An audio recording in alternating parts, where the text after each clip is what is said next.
Le Seigneur soit avec vous. Et avec votre esprit. Évangile de Jésus-Christ selon saint Marc.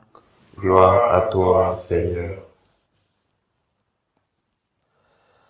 Ce jour-là, le soir venu, Jésus dit à ses disciples, « Passons sur l'autre rive. » Quittant la foule, ils amenèrent Jésus comme il était dans la barque, et d'autres barques l'accompagnaient.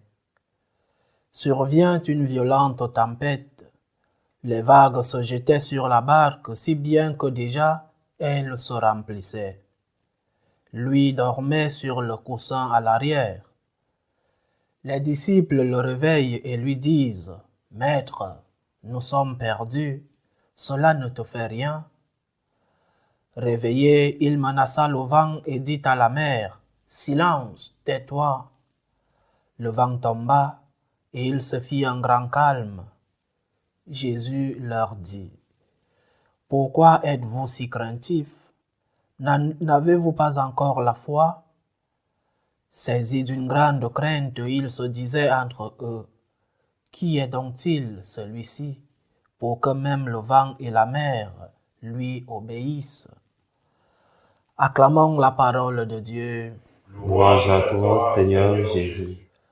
Comme je l'ai dit au début de notre célébration liturgique, l'Église nous propose de célébrer la mémoire de saint Thomas d'Aquin, un des grands de notre Église.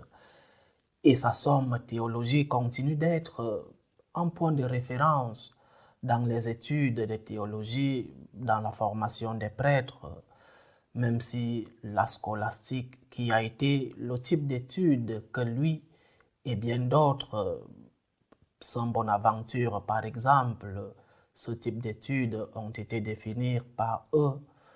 Saint Thomas d'Aquin continue d'être important dans notre Église, dans les études des prêtres et dans la théologie en général. On ne peut pas résumer dans une homélie les grandes apportations de saint Thomas à la philosophie et à la théologie. Il a comme source un des grands philosophes de l'Antiquité, Aristote, pas seulement Aristote, mais surtout lui. Et d'Aristote, il apprend une idée qui était discutée à l'époque d'Aristote. Et la conclusion d'Aristote, saint Thomas d'Aquin, la met dans notre contexte chrétien. Dans les différents débats entre les philosophes, entre les grands chercheurs, le concept de vérité a toujours été débattu, discuté. Qu'est-ce que la vérité? Et d'Aristote, saint Thomas d'Aquin tire et nous transmet quelques caractéristiques de la vérité. D'abord, la vérité est une. Il n'existe pas la vérité de la Bible, la vérité de la religion et la vérité scientifique.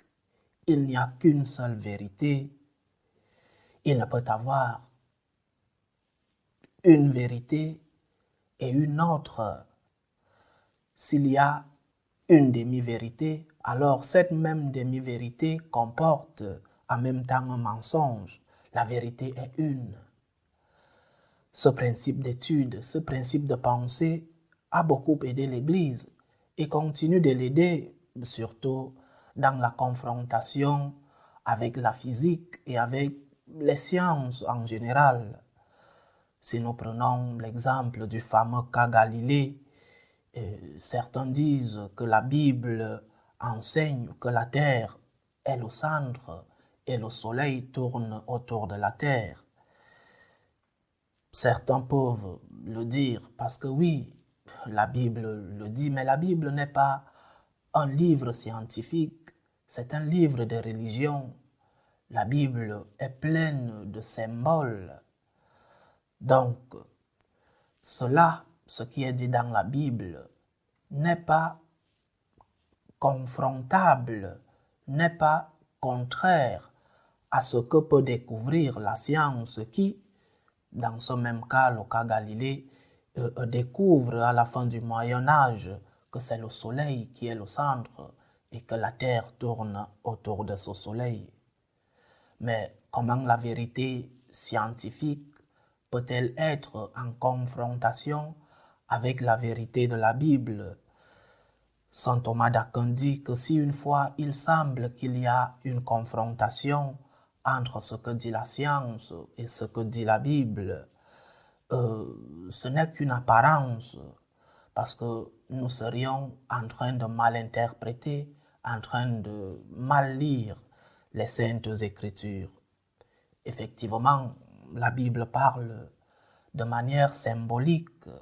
Comme je le dis, ce n'est pas un livre de science. Mais cette vérité qui est une, cette vérité n'est pas seulement une et n'est pas une chose. La vérité est une personne. C'est la grande apportation du christianisme et de saint Thomas d'Aquin. La vérité n'est pas une chose. La vérité, il n'y en a pas plusieurs. Il n'y a qu'une seule vérité, et cette vérité est une personne. Cette vérité est la personne de Jésus-Christ. Jésus n'a pas dit « j'ai une vérité ». Jésus a dit « je suis la vérité ». Il ne dit pas « j'ai la vérité ». Il dit « je suis la vérité ». Jésus-Christ est la vérité. Et nous ne suivons pas une idée. Nous ne suivons pas l'idée du marxisme, du libéralisme, du capitalisme. Nous suivons une personne. Nous sommes des disciples, pas d'une idée, pas d'une théorie. Nous sommes des disciples d'une personne, la personne de Jésus-Christ, qui est la vérité. Et cette personne nous dit dans l'évangile que nous avons lu aujourd'hui que nous devons avoir confiance en lui. Quand nous sommes avec cette personne qui est la vérité, nous ne devons pas être craintifs. Pourquoi êtes-vous craintifs? N'avez-vous pas encore la foi? Et c'est ce mélange entre l'intelligence et la foi en saint Thomas d'Aquin qui ont fait de lui ce grand de l'Église. L'intelligence que lui a donnée le Seigneur et la grâce de la foi. Pourquoi êtes-vous craintifs? Pourquoi avons-nous peur de ce que le monde peut nous faire? Alors que nous sommes des disciples de celui-là même qui est la vérité, alors que nous sommes des disciples d'une personne, pourquoi êtes-vous craintifs? Pourquoi, à la moindre persécution, nous nous rendons?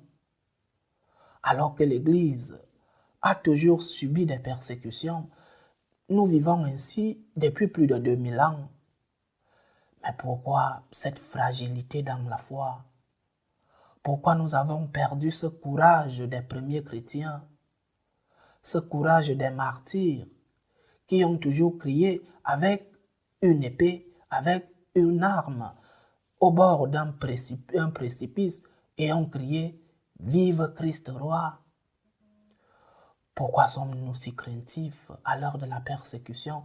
Persécution non sanglante, la perte de l'honneur, persécution dans la famille. Pourquoi sommes-nous si craintifs? Le Seigneur est la vérité. Il est une personne. Nous ne sommes pas des disciples d'une idée. Nous ne sommes pas les disciples d'une théorie. Nous sommes les disciples d'une personne, Jésus-Christ. Alors, ne soyons pas craintifs. Parce que le monde nous persécute. Ne soyons pas craintifs. Parce que nous-mêmes, par nos péchés, nous n'arrivons pas à suivre le Seigneur. Demandons la grâce de la foi à notre Dieu. Demandons-lui le courage de pouvoir le défendre avec notre intelligence, mais aussi avec des arguments, un témoignage de notre foi. Loué soit Jésus-Christ. Amen.